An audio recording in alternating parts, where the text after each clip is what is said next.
বাংলাদেশের নদ-নদীগুলো নিজস্ব গতি ও ভাঙা গড়ার প্রক্রিয়ায় গড়ে তোলে বালুচর।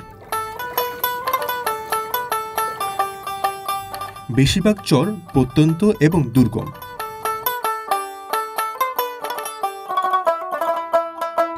জীবন ও জীবিকার তাগিদে জনবসতি গড়ে উঠলেও প্রয়োজনীয় সুযোগ সুবিধা এমনকি পরিবহনের ব্যবস্থাও সেখানে অপর্যাপ্ত।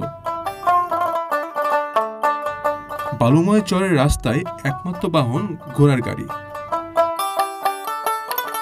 চিকিৎসা সেবা, ঔষধ ও জরুরি যে কোনো সেবার জন্য চরের মানুষদের দীর্ঘ পথ পাড়ি দিয়ে মূল ভূখণ্ডে যেতে এই ঘোড়ার গাড়ির কোনো বিকল্প নেই।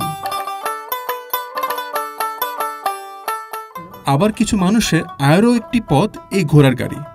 মালপত্র ও মানুষ পরিবহন করে যে রোজগার হয় তা দিয়েই চলে তাদের সংসার ও ঘোড়ার দেখভাল। চরের গরিব মানুষদের চিকিৎসা সেবা দিতে গিয়ে প্রকৃতি ও জীবন স্বাস্থ্যসেবা কেন্দ্রের মেডিকেল টিমকেও ঘোড়ার গাড়ি ব্যবহার করতে হয়েছে।